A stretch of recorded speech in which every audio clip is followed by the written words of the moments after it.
Mon fiancé m'a trompé avec son ex à son enterrement de vie de garçon et m'a envoyé un texto.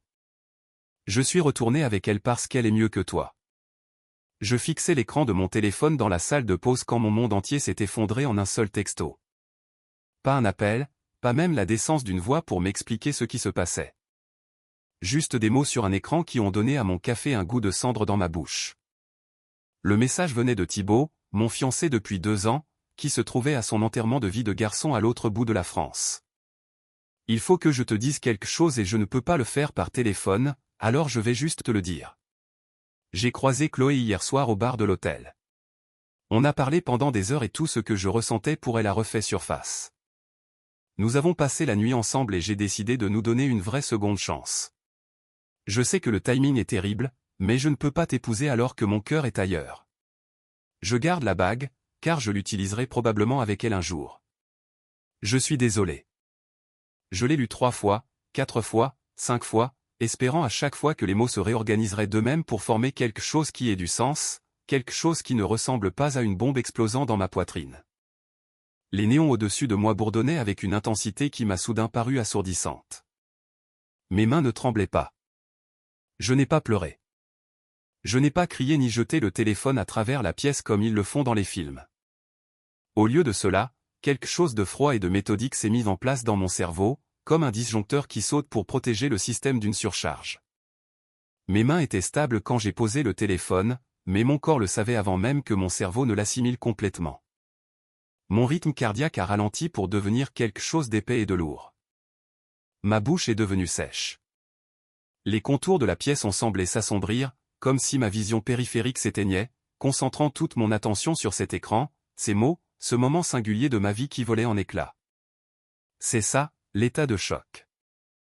Je me souviens avoir ressenti cette clarté cristalline où tout ralentit et où votre cerveau commence à catégoriser ce qui doit être fait. Parce que si on s'arrête pour vraiment ressentir ce qui se passe, on se brise en 1000 morceaux, là, sur le sol de la salle de pause, entre le distributeur automatique et le poster de motivation sur le travail d'équipe.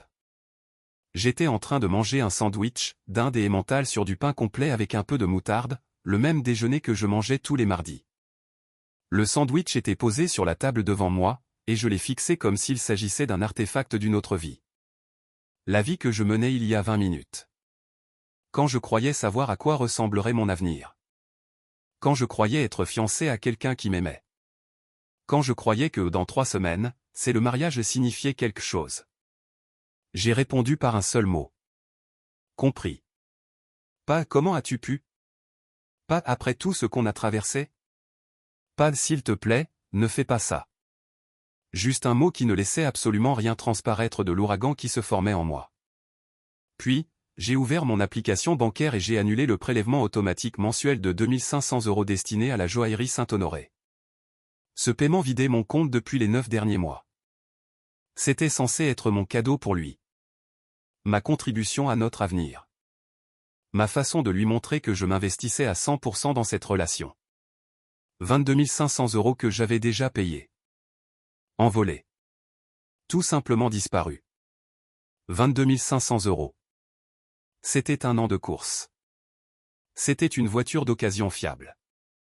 C'était 6 mois de remboursement de prêt immobilier. C'était mon fonds d'urgence que j'avais mis 5 ans à constituer. Et je l'avais donné volontiers, mois après mois, parce que je croyais que nous construisions quelque chose ensemble. La bague avait été l'idée de Thibaut depuis le début. Il voulait se constituer un historique de crédit auprès d'un joaillier de luxe. Il disait que c'était bon pour sa carrière dans le marketing de luxe. Il travaillait pour une société de conseil en marque haut de gamme, aidant les entreprises de luxe à se positionner auprès d'une clientèle ultra riche. Avoir une relation avec la joaillerie Saint-Honoré, y avoir acheté un article cher, l'aiderait à se constituer un réseau, m'avait-il expliqué.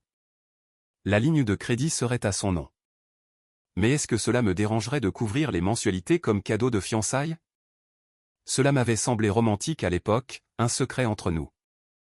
J'investissais littéralement dans notre avenir commun. J'avais même trouvé ça intelligent. Il m'avait montré des articles sur l'importance des relations dans l'industrie du marketing de luxe, sur le fait que les meilleurs consultants avaient une expérience personnelle avec les marques qu'ils représentaient. Tout semblait logique, et je gagnais bien ma vie en tant que responsable des opérations dans une entreprise de logistique de taille moyenne. 2500 € par mois, c'était serré, mais gérable. J'avais fait des coupes ailleurs, j'avais arrêté les cours de yoga, j'avais commencé à apporter mon déjeuner de la maison tous les jours au lieu de commander à l'extérieur, j'avais annulé mon service de ménage. De petits sacrifices pour notre avenir. Maintenant, cet investissement allait devenir son problème. J'ai rédigé un email au joaillier avec une copie de l'annulation du paiement et une brève explication. Je ne suis plus responsable de ce compte. L'emprunteur est Thibaut Delcourt. Toute correspondance future doit lui être adressée directement. Veuillez trouver ci-joint la preuve de l'annulation du paiement et la notification que je ne ferai plus aucune contribution volontaire à ce compte. Il était 1h47 du matin. Je ne pouvais pas dormir. Évidemment, mon esprit repassait en boucle chaque conversation, chaque instant, chaque signal d'alarme que j'avais pu manquer. Je me suis assise sur le sol de mon appartement.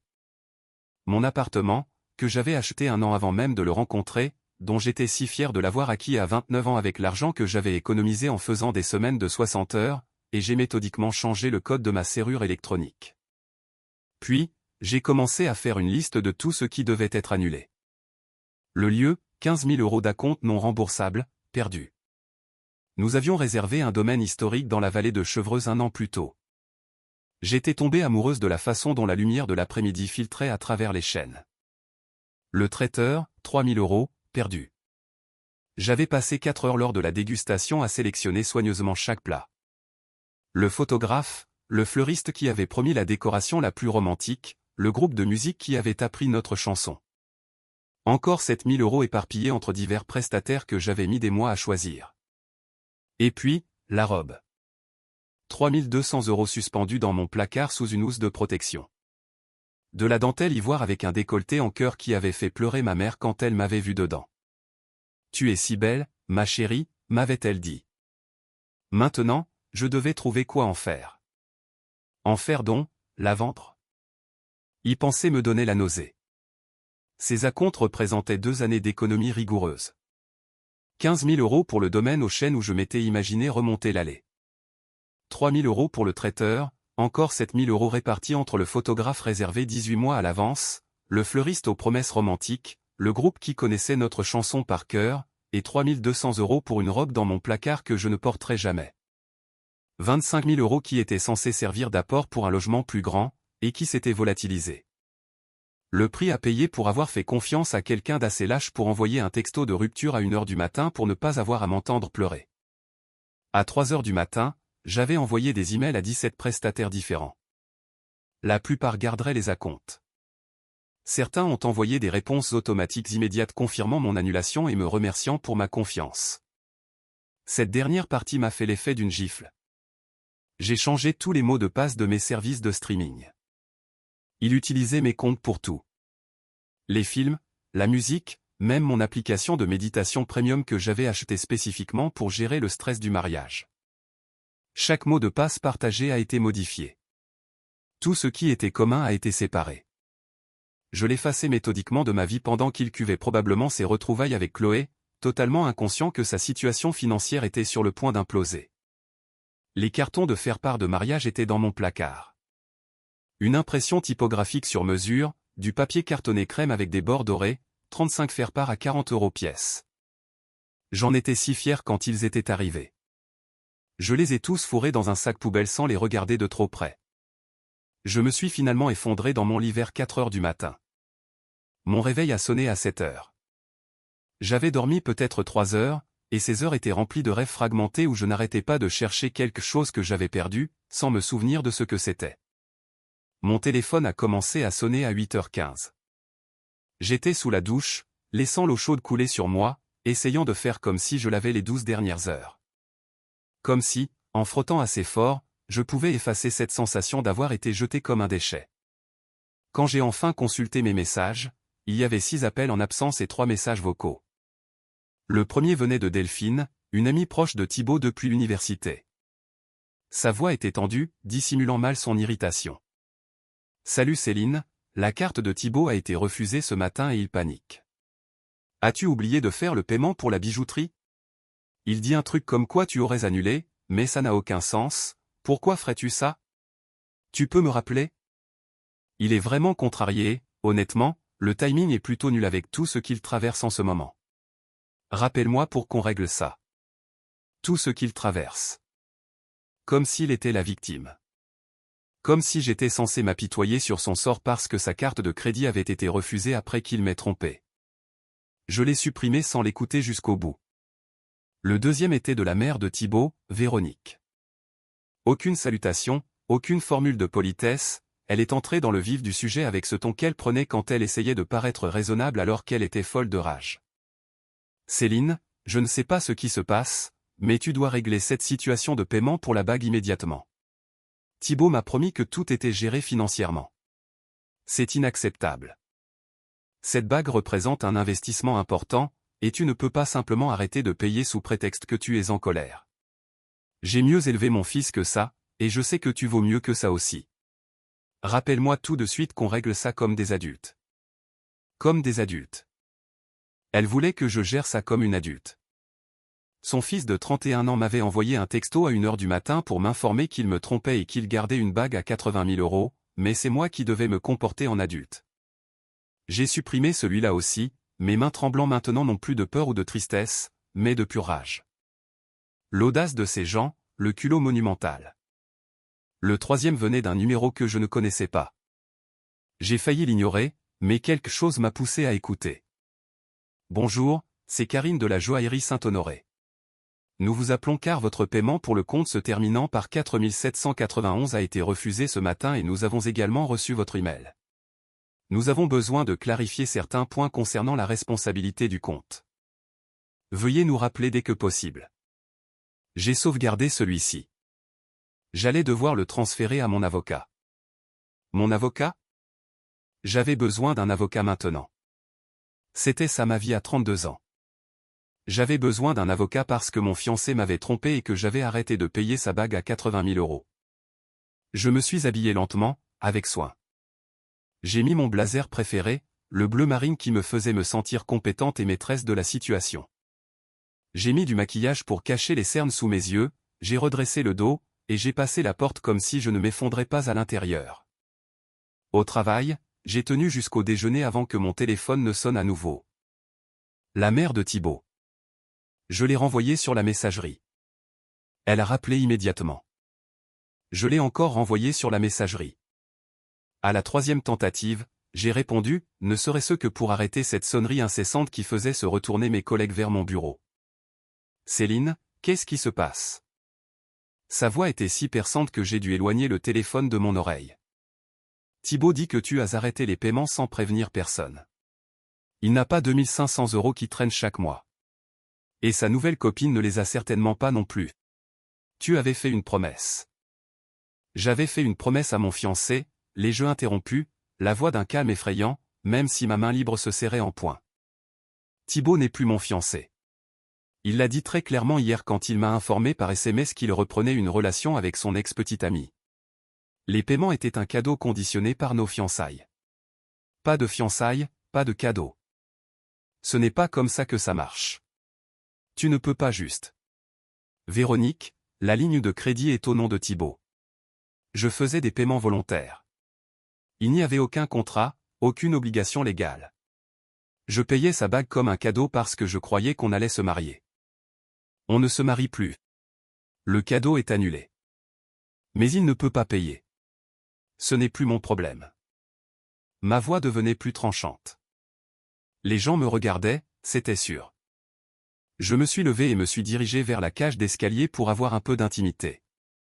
Il aurait dû y penser avant de me tromper à 3 semaines de notre mariage. Il aurait dû y penser avant de décider de garder une bague de 80 000 € pour laquelle j'ai déjà payé plus de 20 000 €. Ce sont ses choix. Maintenant, il doit assumer les conséquences. Tu es rancunière. Je suis rancunière? J'ai ri, et mon rire a sonné amer, même à mes propres oreilles. Votre fils m'a trompé, m'a humilié, a annulé notre mariage, et a essayé de voler une bague pour laquelle j'ai versé plus de 20 000 €. Et c'est moi qui suis rancunière parce que je refuse de continuer à financer sa nouvelle relation? Cette fille n'a rien à voir là-dedans. Thibaut avait juste besoin de temps pour faire le point sur ses sentiments. Toute communication future devra passer par mon avocat. Je lui demanderai de vous contacter pour vous donner ses coordonnées.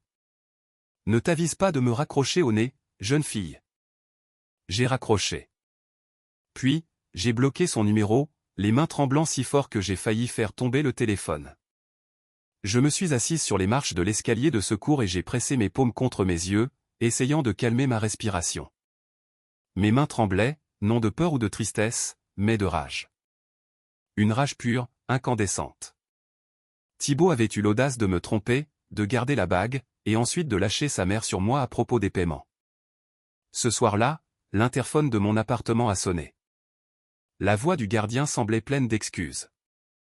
Mademoiselle David, un certain Thibaut Delcourt est ici pour vous voir. Il dit que c'est urgent. Dites-lui que le code d'accès a changé et qu'il doit prendre rendez-vous via mon avocat pour récupérer ses affaires. Il dit qu'il habite ici. Ce n'est pas le cas. Le bail et l'acte de propriété sont à mon seul nom. Il n'a jamais changé son adresse légale. Il n'a jamais payé de loyer. Il n'a jamais signé de contrat de cohabitation. S'il refuse de partir, appelez la sécurité de l'immeuble, s'il vous plaît. Il y a eu un blanc. Je pouvais entendre la voix de Thibaut en fond, forte et en colère. C'est noté, a fini par dire le gardien. Je vais lui transmettre le message. 30 minutes plus tard, ma sonnette a retenti. J'ai regardé le retour caméra sur ma tablette. 2 policiers se tenaient dans le couloir. Derrière eux, Thibaut gesticulait avec animation, et à côté de lui c'était la meilleure se tenait Chloé, la main dans la sienne, jouant à merveille le rôle de la petite amie inquiète dans un téléfilm bas de gamme. Elle était jolie, je devais lui accorder ça. De longs cheveux bruns, un maquillage parfait. Même à 19h, elle portait une robe de créateur qui coûtait probablement plus cher que la mensualité de ma voiture. J'ai ouvert la porte, ayant déjà préparé les documents sur mon téléphone. Le policier le plus âgé avait l'air fatigué, comme si c'était la 10e dispute conjugale pour laquelle il intervenait ce jour-là. « Madame, on nous a appelé pour un signalement d'expulsion illégale. » Je lui ai tendu ma tablette, ouverte sur une photo de l'acte de propriété. C'est mon appartement. J'en suis l'unique propriétaire.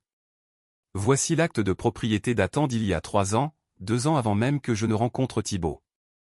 Il n'a jamais officiellement vécu ici. Il dormait souvent ici, mais n'a jamais changé son adresse légale, n'a jamais payé de loyer, n'a jamais participé au remboursement du prêt, n'a jamais signé le moindre contrat de cohabitation. Je peux vous fournir des factures d'électricité à mon seul nom si vous en avez besoin. Le plus jeune des policiers lisait quelque chose sur le téléphone de Thibaut, soulevant légèrement un sourcil. « Monsieur, ce message ici. C'est vous qui l'avez écrit. » Je ne voyais pas bien le visage de Thibaut de là où je me tenais sur le pas de ma porte, mais j'ai entendu le ton défensif dans sa voix. Oui, mais ce n'est pas c'est sorti de son contexte. C'est écrit assez clairement que vous mettez fin à la relation et que vous gardez la bague. Le policier m'a regardé. Est-ce qu'il vous a rendu cette bague? Non.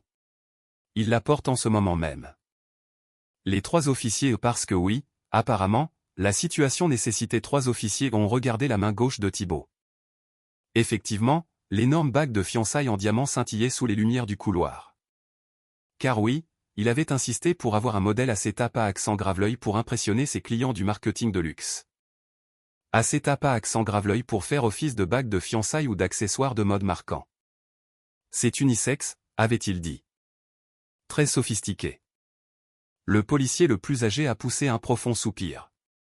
Donc, vous avez rompu avec elle par texto, vous avez gardé la bague, et maintenant vous êtes ici pour prétendre qu'elle vous a illégalement expulsé d'un appartement que vous ne possédez pas.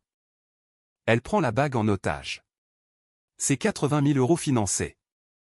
En votre nom, ai-je dit calmement, toujours sur le pas de la porte. Je faisais des paiements volontaires, comme cadeaux.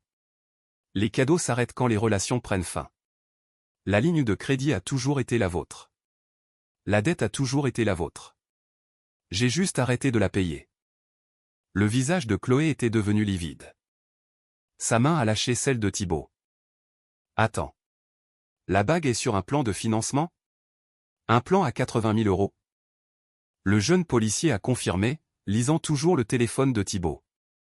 À environ 2 500 € par mois, qu'elle payait. La ligne de crédit est à votre nom, monsieur. Eh bien, oui, mais elle avait promis verbalement.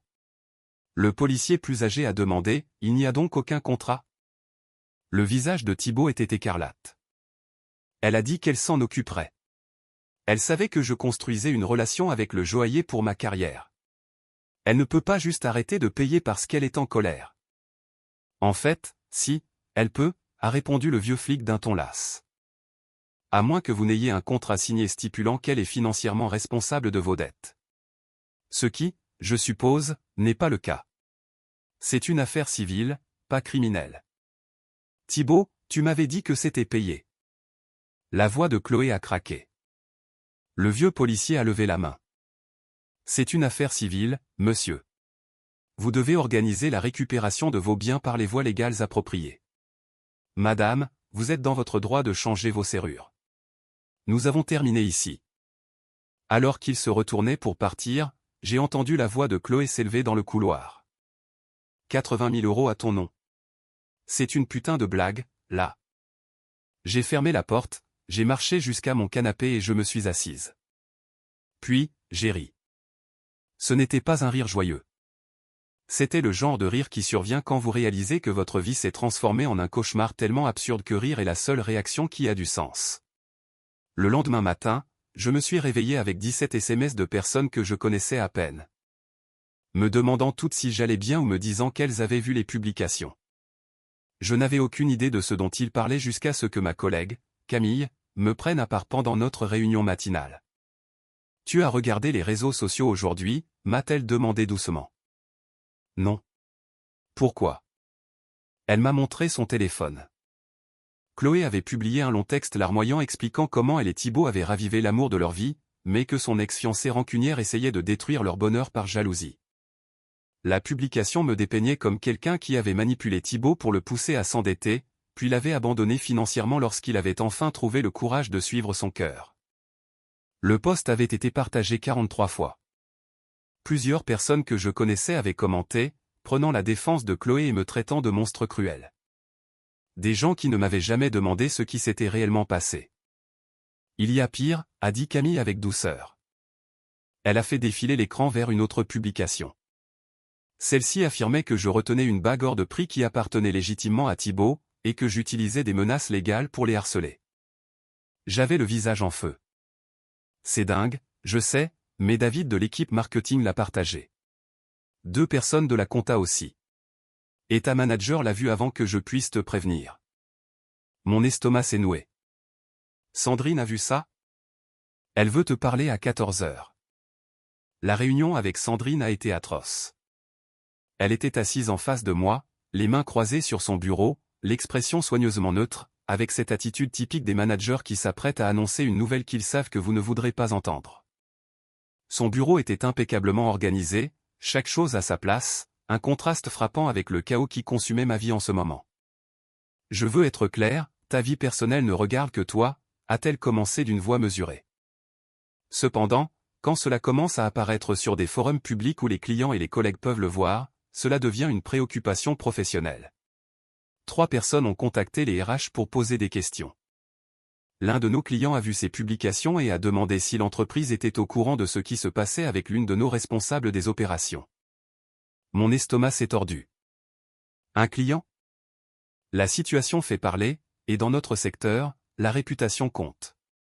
Je ne dis pas que tu as fait quelque chose de mal. Je dis que nous devons comprendre l'ensemble du tableau. J'ai sorti mon téléphone, les mains tremblantes.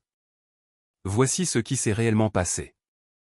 Je lui ai montré le texto original de Thibaut, celui qui avait tout déclenché. Puis l'annulation du paiement, puis le rapport de police de son irruption à mon appartement avec Chloé. Sandrine a tout lu attentivement, son expression s'adoucissant légèrement à mesure qu'elle faisait défiler les preuves. Il a envoyé ça à 1h47 du matin, a-t-elle noté. Pendant que je dormais. Je l'ai découvert au réveil, dans la salle de pause, le lendemain. Elle est restée silencieuse un long moment, continuant de lire. Et les paiements de la bague. Il voulait se constituer un dossier de crédit auprès d'un joaillier de luxe pour sa carrière. La ligne de crédit était à son nom, mais j'ai accepté de payer les mensualités comme cadeau de fiançailles. Quand il a rompu les fiançailles et m'a dit qu'il gardait la bague pour sa nouvelle petite amie, j'ai annulé mes paiements volontaires. La dette a toujours été la sienne. Sandrine a fermé mon téléphone et me l'a rendu. Je te crois, a-t-elle finalement dit. Le soulagement qui m'a envahi a été presque physique. Mais Céline, cette femme a créé un récit public, et la perception compte. Les gens qui partagent ces publications ne savent pas ce que je sais. Ils ne voient pas les preuves. Ils voient une histoire émotionnelle qui confirme ce qu'ils croient déjà sur les relations et les ruptures. Alors, qu'est-ce que je fais? Ma voix a légèrement craqué. Elle ment sur moi sur la place publique.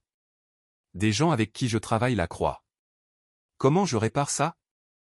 Tu ne réponds pas publiquement, a déclaré Sandrine fermement.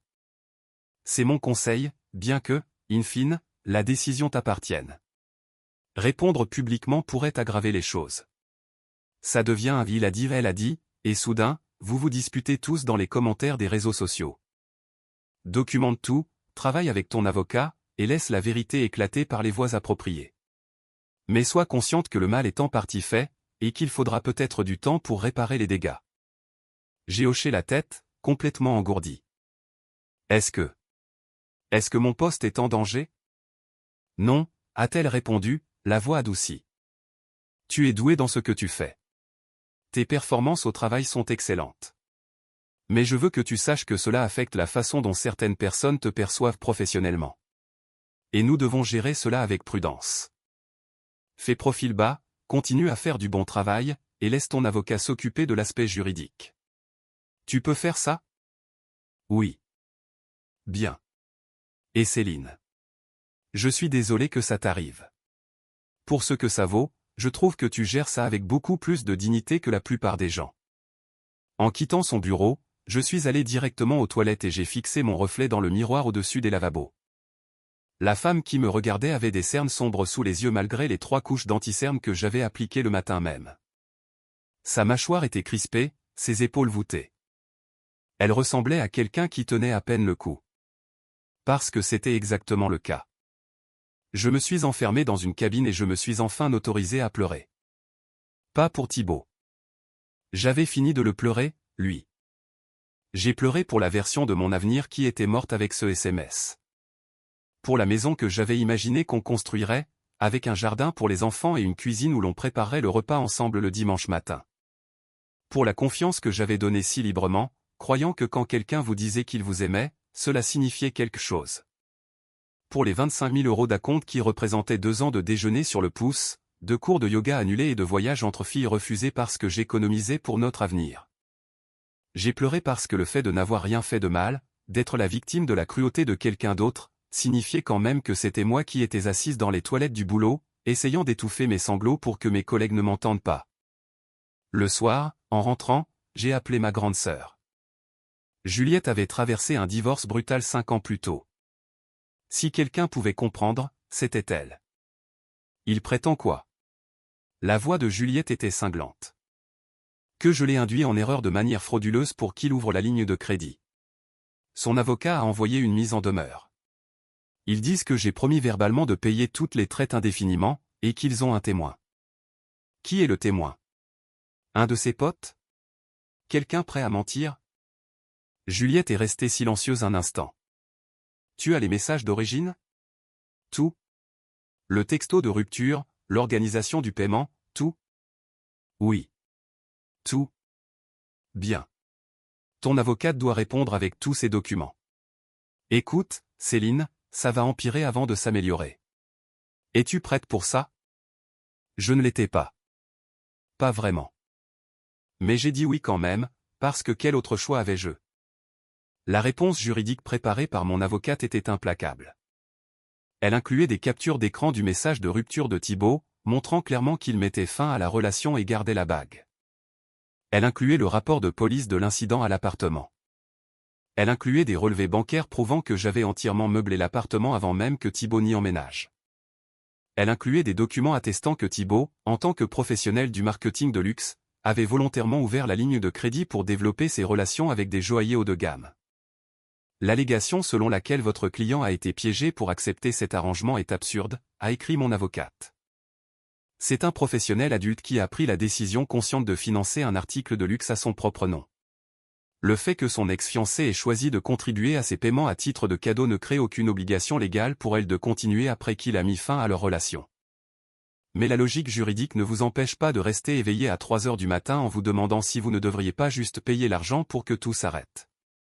Elle ne vous empêche pas de perdre 6 kilos en 6 semaines parce que la nourriture a le goût de carton. Elle n'empêche pas vos mains de trembler quand vous ouvrez votre boîte mail, terrifié par la nouvelle accusation qui pourrait s'y trouver. 2 semaines après la mise en demeure, j'étais assise devant mon ordinateur à 23 heures, fixant un brouillon de mail destiné à l'avocat de Thibault. Le mail proposait de payer la moitié du solde restant 40 000 € qui dévasterait mes économies juste pour mettre fin au cauchemar. Le curseur clignotait dans l'objet, objet, proposition de règlement à l'amiable. Un langage si clinique pour une dévastation émotionnelle. Une terminologie si professionnelle pour une capitulation. L'onglet de mon compte épargne était ouvert à côté. 40 000 € me laisserait avec 18 000 € de fonds d'urgence. 18 000 €, ça paraissait beaucoup, jusqu'à ce qu'on se rappelle que c'était 3 mois de dépenses si je perdais mon emploi. 3 mois entre moi et la ruine financière. Mais ce serait fini. Mon Dieu, ce serait enfin fini. Mon doigt planait au-dessus du bouton envoyer. 40 000 € pour que ça s'arrête. Pour arrêter les menaces légales, le harcèlement sur les réseaux sociaux, l'anxiété permanente. 40 000 € c'était beaucoup, mais ma santé mentale valait bien quelque chose, non? Mon téléphone a sonné. Juliette, pourquoi tu appelles si tard, ai-je demandé.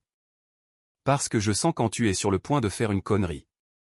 Qu'est-ce que tu fais en ce moment? J'ai regardé le brouillon du mail. Rien. Céline, qu'est-ce que tu fais? Je suis juste. Je suis fatigué, Juliette. Je suis tellement fatigué de me battre. Peut-être que si je payais juste la moitié. N'y pense même pas. Sa voix était d'acier. Ne t'avise pas de donner un seul centime de plus à cet homme. Il t'a trompé. Il t'a humilié. Il a essayé de te voler. Et maintenant tu vas le récompenser? Ce n'est pas pour le récompenser. C'est pour que ça s'arrête. Ça ne s'arrêtera pas. Les gens comme Thibault ne s'arrêtent pas quand tu leur donnes ce qu'ils veulent. Ils voient la faiblesse et ils frappent plus fort. Tu supprimes ce mail tout de suite, Céline. Je suis sérieuse. Tu crois que le payer te fera te sentir mieux? Ce ne sera pas le cas. Tu seras juste plus pauvre de 40 000 € et toujours traumatisé. La seule différence, c'est qu'il saura que tu plies sous la pression, et la prochaine fois parce qu'il y aura une prochaine fois il frappera encore plus fort. Et s'il n'y a pas de prochaine fois? Et si c'était juste moi qui m'entêtais? Alors entête-toi. Céline, écoute-moi. J'ai payé à mon ex 12 000 € que je ne lui devais pas, juste pour accélérer le divorce. Tu sais ce qui s'est passé? 6 mois plus tard, il est revenu en demander plus. Il a dit que je lui devais ça pour préjudice moral. J'ai dû obtenir une ordonnance d'éloignement. Céder ne marche pas avec des gens comme ça. J'ai fermé les yeux. Je suis si fatigué. Je sais. Mais tu es aussi forte. Plus forte que tu ne le penses. Supprime ce mail, tout de suite. Juliette, là, maintenant, Céline. Ma main a tremblé au-dessus de la souris. Puis j'ai fermé le brouillon et je l'ai glissé dans la corbeille. C'est supprimé. Bien. Maintenant écoute-moi. Tu n'es pas faible. Tu n'es pas en tort. Et tu ne vas pas le laisser gagner. Après avoir raccroché, je me suis assise dans le salon plongé dans le noir. Le même appartement dont j'étais si fier de l'avoir acheté à 29 ans. Le même appartement où Thibault me racontait sa journée, où nous avions parlé d'avenir. Où j'avais vraiment cru que nous construisions quelque chose de réel. Tout me semblait être un mensonge maintenant. Chaque souvenir était corrompu. Chaque instant que je pensais authentique s'est avéré n'être qu'une performance. Des calculs. Je ne savais même plus. 3 jours plus tard, mon téléphone a sonné avec un numéro inconnu portant l'indicatif de Paris. J'ai failli ne pas répondre, mais quelque chose m'a poussé à décrocher. C'est Céline, a demandé une voix de femme hésitante.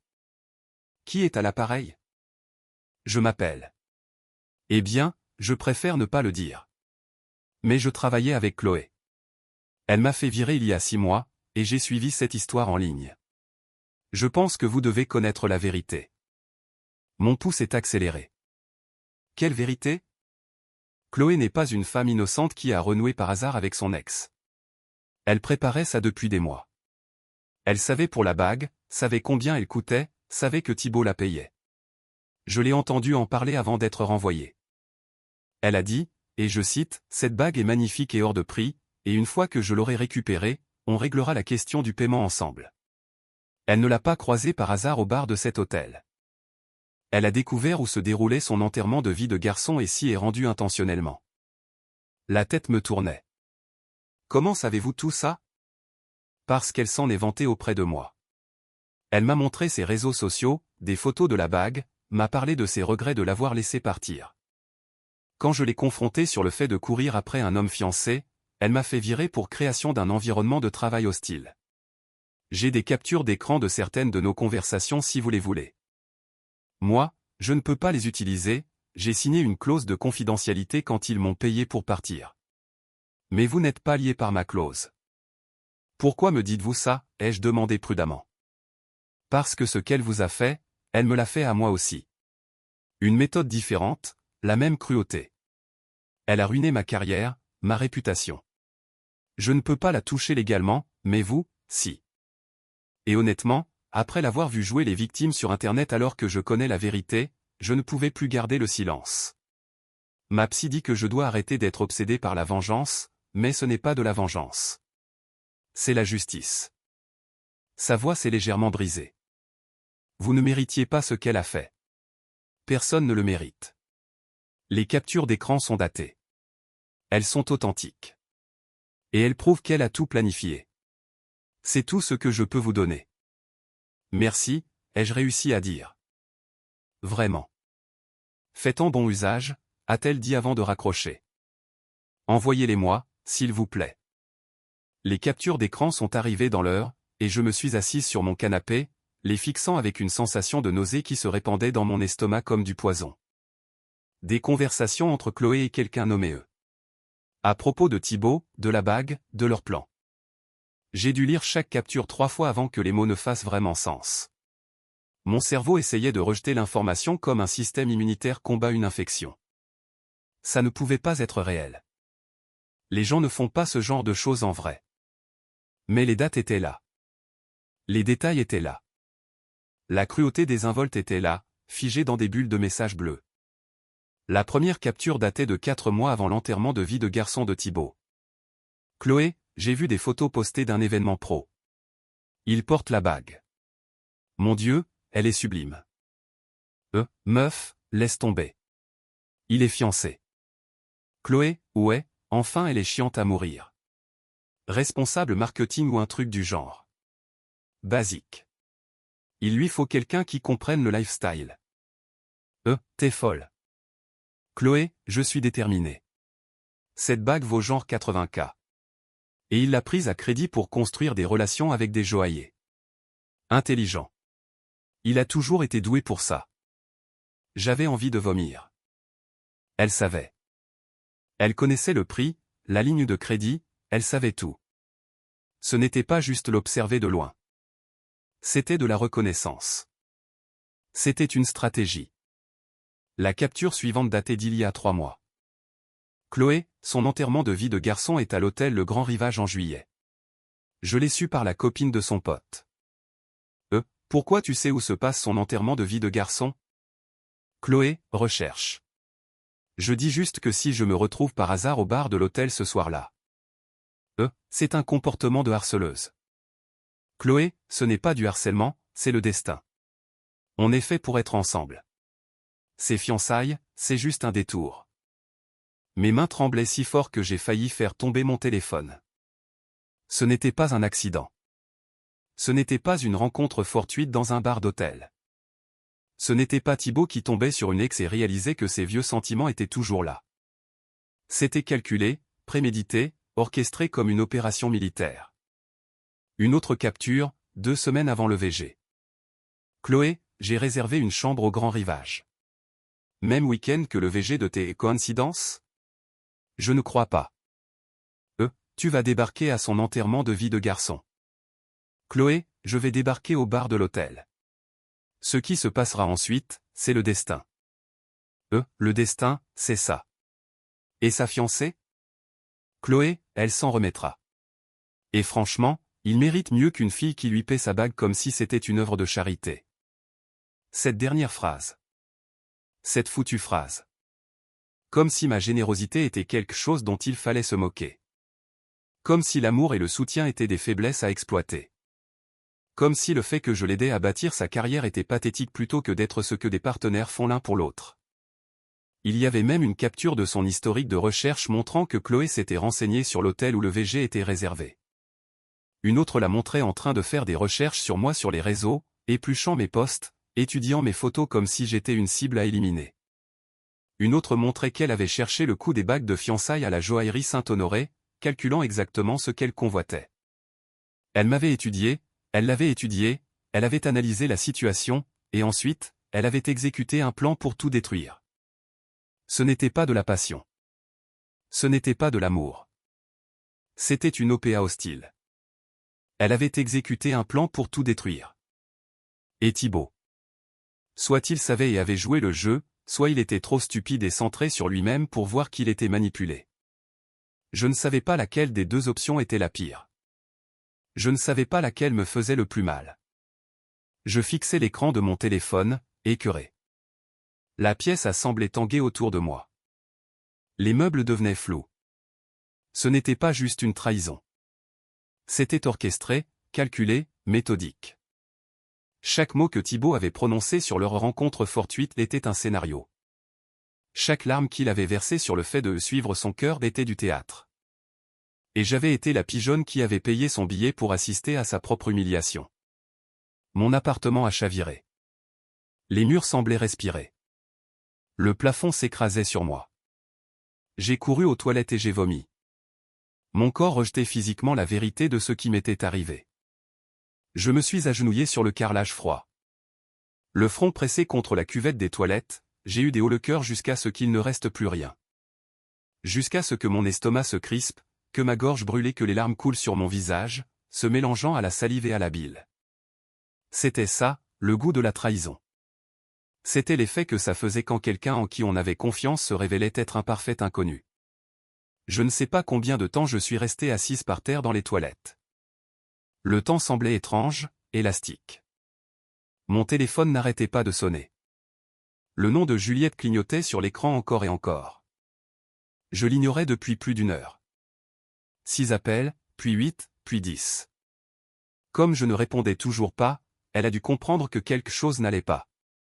C'est à ça que servait la clé de secours. J'ai entendu le bruit d'une clé dans la serrure de la porte d'entrée, puis des pas, puis sa voix appelant mon nom. Quand elle m'a trouvé, j'étais toujours assise par terre, tenant encore mon téléphone, fixant ses captures d'écran en me disant que peut-être, si je les regardais assez longtemps, elles se transformeraient en autre chose. Quelque chose qui ne me ferait pas me sentir comme la plus grande idiote du monde. Céline. Elle s'est agenouillée à côté de moi, observant la scène. Oh, ma puce, qu'est-ce qui s'est passé? Je suis tellement conne, n'arrêtais-je pas de répéter d'une voix creuse. Je suis tellement conne. Tellement, tellement conne. Tu n'es pas conne. C'est lui. C'est elle. Il avait tout prévu. Pendant qu'on parlait du mariage, pendant que je payais sa bague, que je réservais les prestataires, choisissais les fleurs et planifiais notre avenir. Il planifiait comment se débarrasser de moi sans perdre la bague. Et elle l'aidait. Chaque « je t'aime » était un mensonge. Chaque conversation sur notre avenir était une mise en scène. Chaque fois qu'il m'a prise dans ses bras pour me dire que j'étais la femme de sa vie, il préparait déjà sa sortie de secours. Les mots sortaient entre deux sanglots. J'ai choisi les faire-part, Juliette. J'ai passé des heures à choisir la nuance exacte de rose poudré pour les fleurs. J'ai goûté 4 gâteaux de mariage différents. J'ai fait 3 essayages pour une robe que je ne porterai jamais. J'ai annulé des cours de yoga, des cafés, des voyages avec des copines pour économiser de l'argent pour notre avenir. Notre avenir. Ça n'a jamais été nous. Ça n'a jamais été réel. Rien de tout ça n'était réel. Juliette s'est assise par terre à côté de moi, sur le carrelage froid. Elle n'a pas essayé de me dire que tout s'arrangerait. Elle n'a pas essayé de minimiser ce qui s'était passé ou de me presser à faire mon deuil. Elle est juste restée là pendant que je pleurais, me tendant parfois un mouchoir de la boîte qu'elle avait prise sur ma table de chevet. Remplissant parfois mon verre d'eau au robinet. Je croyais le connaître, ai-je finalement dit, la voix éraillée d'avoir pleuré et vomi. 2 ans, Juliette. 2 ans de ma vie avec quelqu'un capable d'un tel niveau de tromperie. 2 ans à croire que j'avais trouvé la bonne personne. 2 ans à construire une vie avec quelqu'un qui se servait juste de moi. Il s'est servi de mon appartement, de mon argent, de ma confiance, de tout ce que je lui donnais, tout en planifiant sa sortie depuis le début. Tu as connu celui qu'il prétendait être. Ce n'est pas de ta faute. C'est de la sienne. Mais j'aurais dû le voir. Il devait y avoir des signes, des signaux d'alarme que j'ai ignorés. Des alertes que j'ai ratées parce que j'étais trop amoureuse, trop bête, ou trop désespérée de croire que quelqu'un voulait vraiment construire une vie avec moi. Arrête. La voix de Juliette était ferme. Arrête de faire ça. Arrête de croire que c'est de ta faute. Il a menti. Elle a manipulé. C'est leur responsabilité, pas la tienne. Tu as fait confiance à quelqu'un que tu aimais. Ce n'est pas de la stupidité. C'est être humain. Mais ça ressemblait à de la stupidité. J'avais l'impression de m'être peinte une cible dans le dos et de leur avoir tendu les flèches à tous les deux. J'avais l'impression que chaque instant de ces 2 dernières années était désormais contaminé. Chaque souvenir devenu un mensonge. Chaque projet devenu une blague dont je n'étais pas dans la confidence. Ça me semblait être de ma faute. Je me disais que j'aurais dû voir quelque chose, remarquer quelque chose, me protéger mieux. L'appartement était maintenant plein de fantômes. Le fantôme de chaque dîner partagé, de chaque film regardé. De chaque matin où je m'étais réveillé à ses côtés, pensant être en sécurité. 2 jours plus tard, l'avocat de Thibaut a envoyé une autre lettre. Chloé avait essayé de me contacter directement via les réseaux sociaux. Mon avocate avait coupé court immédiatement. Maintenant, il proposait un accord amiable. Si je payais 30 000 €, ils abandonneraient toutes les poursuites judiciaires. La réponse de mon avocate a été brève, la phase de communication des pièces va être très intéressante pour votre client. Nous avons en notre possession des documents qui ne donneront pas une image flatteuse de M. Delcourt ni de sa petite amie actuelle. Nous vous recommandons de reconsidérer votre position. Elle a joint les captures d'écran. L'avocat de Thibaut n'a pas répondu pendant 4 jours. Quand il l'a fait, le ton était radicalement différent. Après examen des preuves supplémentaires, nous retirons toutes nos réclamations. Notre client n'ira pas plus loin dans cette affaire. La récupération des affaires a été programmée au mardi suivant à 10 h. J'ai passé la nuit de lundi à emballer les affaires de Thibaut dans 14 cartons soigneusement étiquetés. Ses vêtements sont allés dans les cartons 1 à 4. Les costumes hors de prix dont il disait avoir besoin pour ses réunions clients. Les chemises décontractées que je lui avais achetées pour son anniversaire. Ses affaires de sport qui sentaient encore légèrement son eau de Cologne. J'ai tout plié de manière précise, mécanique, car si je pensais trop à ce que j'étais en train de faire, j'allais m'effondrer. Les cartons 5 et 6 contenaient ses livres et des supports promotionnels vintage de marque de luxe. Le catalogue Cartier de 1985 qu'il avait déniché dans une vente aux enchères. Le lookbook de Tiffany des années 90 dont il était si fier. Je l'avais écouté parler de ces trucs pendant des heures parce que je l'aimais et que je voulais comprendre ce qu'il aimait. Les cartons restants contenaient son matériel électronique, sa tasse à café préférée avec une blague stupide sur le marketing, sa brosse à dents électrique, ses produits de soins de la peau hors de prix. Chaque carton était une méditation sur le lâcher-prise. Chaque bout de scotch était un adieu. Chaque carton étiqueté était une porte qui se fermait sur un chapitre que je ne voulais plus jamais rouvrir. Le policier chargé de superviser le déménagement était le même vieux flic qui avait répondu à la plainte initiale de Thibaut. Quand il est arrivé, il m'a fait un léger signe de tête, une lueur de quelque chose qui ressemblait presque à du respect dans les yeux. « On se retrouve » a-t-il dit doucement. « Jamais 203, ai-je répondu, en esquissant un petit sourire fatigué.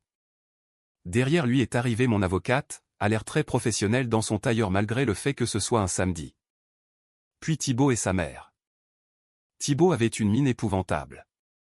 Il avait perdu ce qui devait être 6 ou 9 kilos. Ses yeux étaient creusés, soulignés par de sombres cernes qu'aucune quantité de sommeil ne pourrait effacer. Ses mains tremblaient visiblement quand il a signé le reçu des biens. Sa mère, Véronique, a immédiatement essayé de se frayer un chemin pour inspecter mon appartement, son sac à main serré contre sa poitrine comme une armure. Je veux vérifier qu'il ne manque rien. Je veux inspecter chaque pièce.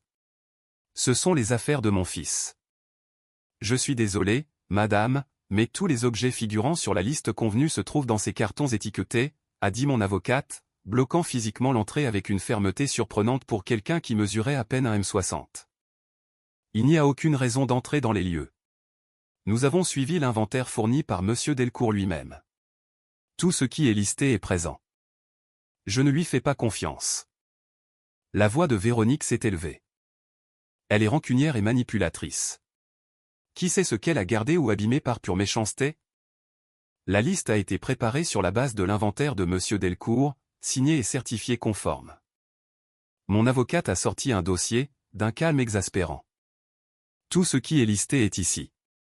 Si vous souhaitez contester un élément, nous pouvons planifier une inspection de suivi en présence d'un tiers neutre, mais cela nécessitera des frais juridiques supplémentaires et une requête formelle. Le coût serait d'environ 2 000 € pour l'inspecteur neutre, plus les frais d'avocat pour les deux parties. Souhaitez-vous procéder ainsi? Véronique a ravalé ces mots. Thibault a posé une main sur son bras. Maman, c'est bon. Prenons juste les cartons. Ils ont commencé à charger les cartons en silence. Le seul bruit était celui du raclement du carton sur le sol du couloir et les soupirs occasionnels de Véronique, qui jouait les martyrs.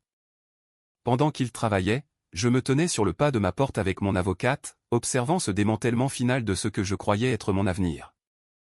Thibault s'est arrêté à mi-chemin, tenant le carton 7. Il m'a regardé, m'a vraiment regardé pour la première fois. On peut parler? Juste une minute, s'il te plaît? Non, a dit fermement mon avocate avant même que je puisse y songer. S'il te plaît, Céline. 5 minutes. Juste toi et moi. J'ai besoin de. Monsieur Delcourt, toute communication doit passer par les voies légales appropriées, a répété mon avocate d'une voix qui ne laissait aucune place à la discussion. Nous avons terminé ici. Les yeux de Thibault se sont remplis de larmes. De vraies larmes qui coulaient sur ses joues. Sa mère s'est précipitée, lâchant le carton qu'elle portait. C'est de la maltraitance psychologique, m'a-t-elle crié. Regarde ce que tu lui as fait. Madame, s'il vous plaît, baissez d'un ton, a dit le policier en s'avançant légèrement. Mais Thibault me regardait toujours, pleurant ouvertement. C'est injuste, a-t-il dit, la voix brisée. Tu aurais dû me protéger.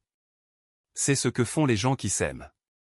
Ils se protègent l'un l'autre pour éviter de faire des erreurs. J'ai fait une erreur, et au lieu de m'aider à la réparer, tu détruis ma vie. Tu savais que je ne pouvais pas payer cette bague tout seul. Tu savais que les mensualités étaient trop lourdes pour moi. Tu aurais dû me dire que c'était une mauvaise idée. Tu aurais dû m'empêcher de me mettre dans cette galère. La manipulation était si transparente. Ça aurait été drôle si ce n'était pas si pathétique. Il m'avait trompé, avait essayé de garder une bague hors de prix, m'avait poursuivi en justice, avait laissé sa copine me traîner dans la boue sur Internet, et maintenant, il voulait que j'endosse la responsabilité de ses décisions financières. Maintenant, il voulait me faire culpabiliser de ne pas l'avoir empêché de faire de mauvais choix. La loi est claire sur ce point, a déclaré calmement mon avocate en sortant un énième document. Mademoiselle David n'avait aucune obligation légale de poursuivre des paiements volontaires après la fin de la relation. Cette affaire est close. Veuillez prendre vos affaires et quitter les lieux.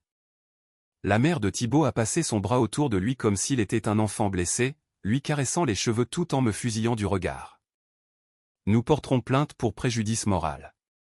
Vous êtes abusive et manipulatrice, et tout le monde le verra. Nous avons des témoins. Nous avons des preuves de la façon dont vous l'avez traité. Un juge verra clair dans votre jeu. N'hésitez pas à explorer cette voie si vous le souhaitez, a répondu mon avocate, imperturbable. Nous serons ravis de présenter toutes les preuves au tribunal, y compris les documents attestant du caractère prémédité de l'infidélité de Monsieur Delcourt, les captures d'écran démontrant la préméditation et le harcèlement de Mademoiselle Chloé.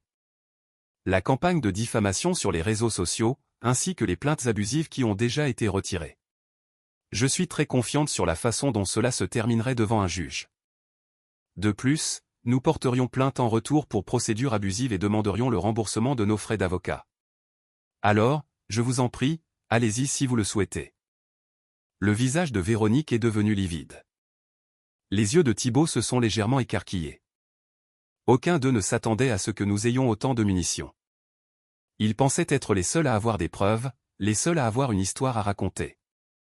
Ils ont fini de charger les cartons dans un lourd silence, leur arrogance passée s'étant complètement dégonflée. Alors qu'ils s'apprêtaient à partir, Thibaut s'est arrêté avec le dernier carton dans les bras et m'a jeté un dernier regard. « J'espère que tu es heureuse », a-t-il dit, la voix se brisant de nouveau. « Tu as eu ce que tu voulais. Tu m'as fait passer pour le méchant, et maintenant tout le monde pense que je suis un monstre. Mon crédit est ruiné. Ma carrière est au point mort. Chloé m'a quitté. La maison de ma mère est en danger. Et toi, tu vas. Tu vas très bien, n'est-ce pas? Debout là, dans ton bel appartement que je t'ai aidé à transformer en un vrai foyer, à me regarder tout perdre, et tu t'en fiches royalement. J'ai senti quelque chose bouger dans ma poitrine. Mais ce n'était pas de la culpabilité. C'était quelque chose de plus froid, de plus dur, quelque chose qui s'était cristallisé au fil de ces mois de larmes, de combats et de reconstruction. Thibaut, tu t'es fait ça tout seul. Du début à la fin. Tu as décidé de me tromper. Tu as décidé de garder la bague. Tu as décidé de me poursuivre en justice. Tu as décidé de laisser ta copine me salir publiquement. J'ai juste arrêté de payer pour tes choix. C'est tout. J'ai arrêté de financer les conséquences de tes propres actions. Je t'aimais. Non, tu ne m'aimais pas. Les gens qui s'aiment ne font pas ce que tu m'as fait. Et Thibaut m'a aidé à transformer cet appartement en un foyer. J'ai acheté chaque meuble avant même de te rencontrer. J'ai remboursé l'emprunt toute seule. Tu as vécu ici tout frais payés et tu as réussi, je ne sais comment, à te persuader que tu contribuais. Même maintenant, même après tout ça, tu es incapable de prendre la responsabilité de ta propre vie. Il a ouvert la bouche pour répondre, mais sa mère l'a tiré par le bras, marmonnant quelque chose sur le fait que j'avais clairement toujours été instable et qu'il aurait dû voir les signes plus tôt. Quand ils sont partis, quand la porte s'est enfin refermée derrière eux, j'ai glissé le long du mur pour m'asseoir par terre, relâchant d'un coup toute la tension que chaque muscle de mon corps retenait depuis des mois. Mon avocate s'est agenouillée à côté de moi et m'a posé une main sur l'épaule. Vous avez fait ce qu'il fallait. N'en doutez jamais. Je sais que ça fait mal en ce moment, mais vous avez fait ce qu'il fallait. J'ai hoché la tête, incapable de parler. Les larmes sont enfin venues, non pas de tristesse, mais par pure fatigue et soulagement. Le soulagement que ce soit enfin. Enfin terminé. Mais le doute ne s'embarrasse pas de logique. Cette nuit-là, je suis resté allongé dans mon appartement vide, écoutant le silence qui autrefois était rempli par la présence de Thibaut, sa respiration, les notifications de son téléphone, ses appels de boulot tardifs. Je me suis demandé si j'aurais dû être plus clémente. Si j'aurais dû au moins l'écouter quand il m'avait demandé de parler. Si j'aurais dû montrer un peu de compassion envers quelqu'un qui souffrait visiblement, peu importe ce qu'il avait fait. Puis je me suis rappelé le SMS. La cruauté désinvolte de rompre des fiançailles par message à 1h du matin. Son assurance arrogante que j'accepterais la situation et continuerais à financer sa vie. Le procès, les mensonges, la tentative de me faire passer pour le monstre alors que je n'avais fait que cesser d'être son distributeur automatique de billets. Non, j'avais fait ce qu'il fallait. Mais, curieusement, faire ce qu'il fallait me donnait quand même l'impression d'avoir été percuté par un camion, roulé dessus à plusieurs reprises, puis blâmé pour avoir mis du sang sur les pneus. J'ai passé toute la semaine suivante à traverser mes journées comme un fantôme. J'allais au travail, je rentrais chez moi, je fixais les murs, je ne pleurais pas, je ne fêtais rien. J'existais, c'est tout. J'assimilais. L'appartement me paraissait plus grand. Un air plus vide, mais aussi plus libre, comme si j'avais retenu mon souffle pendant des mois et que je pouvais enfin expirer. 6 mois plus tard, je repeignais le salon un samedi après-midi. Les murs, qui avaient été d'un gris double choix de Thibaut, sophistiqué et intemporel selon lui, étaient désormais d'un verso chaleureux qui changeait complètement l'atmosphère de la pièce. Plus lumineuse. Plus moi. Un nouveau canapé bleu marine profond. De nouveaux rideaux qui laissaient vraiment entrer le soleil. Tout était nouveau. J'avais fini par faire don de ma robe de mariée à une association qui aide les futurs mariés aux revenus modestes. Une jeune femme m'a envoyé une photo. Elle l'avait portée pour son mariage à la mairie, rayonnante à côté de son nouveau mari. Merci d'avoir offert une belle fin à ma robe, a-t-elle écrit. J'ai pleuré quand j'ai vu ça. De bonnes larmes, enfin. La robe a eu l'histoire d'amour qu'elle méritait, même si moi, je ne l'ai pas eue. Je l'effaçais, un achat à la fois, et je me réappropriais ma vie au passage. La version de moi-même qui existait avant que je ne passe 2 ans à me modeler pour devenir la femme que Thibaut voulait que je sois.